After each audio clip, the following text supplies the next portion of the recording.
មនុស្សជាច្រើនទិញផ្ទះសម្រាប់រស់នៅតែអ្នកជោគជ័យជ្រើសរើសទីកន្លែងដែលឆ្លុះបញ្ចាំងពីស្តង់ដារជីវិតពួកគេកាលពីមុនខ្ញុំគិតថាជោគជ័យគឺជាការរកលុយឲ្យបានច្រើនប៉ុន្តែកាន់តែរីកចម្រើនខ្ញុំកាន់តែយល់ថាជោគជ័យពិតប្រាកដគឺការដឹងថាត្រូវដាក់លុយនៅទីណារលុយដែលនៅស្ងៀមមិនអាចបង្កើតអនាគតបានទេហើយទ្រព្យសម្បត្តិដែលល្អមិនគួរតែផ្ដល់តែភាពស្រស់ស្អាតវាត្រូវតែផ្ដល់នូវតម្លៃត្រឡប់មកវិញនោះជាមូលហេតុដែលខ្ញុំជ្រើសរើសនៅ Penthouse នៅ La Vista One ជាមួយទំហំសរុបជាង330ម៉ែត្រការ៉េ3បន្ទប់គេង4បន្ទប់ទឹកនិងបន្ទប់សៀវភៅឯកជនហើយអ្វីដែលធ្វើឲ្យខ្ញុំជឿជាក់ជាងមុនគឺ Penthouse មួយនេះ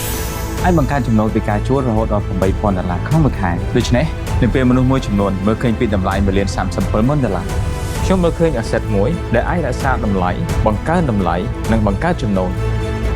នៅចំណុចប្រសពរវាងទន្លេមេគង្គនិងទន្លេសាប La Vista One មិនត្រឹមតែជា landmark ថ្មីរបស់ជ្រោយចង្វារទេវាជាកន្លែងដែល luxury living smart investment ជួបគ្នា Penthouse នៅ La Vista One តម្លៃ$1,37,000 fully furnished ពេញមួយ unit អាចចាប់ផ្ដើមកាន់កាប់នៅមានសក្តានុពលចំណូលពីការជួលរហូតដល់$8,000ក្នុងមួយខែការវិនិយោគដែលផ្ដល់ទៅការរស់នៅនិងចំណូលក្នុងពេលតែមួយថ្ងៃនេះខ្ញុំមិនគ្រាន់តែកាន់កាប់ Penthouse មួយទេខ្ញុំកំពុងតែកាន់កាប់អនាគតរបស់ខ្ញុំ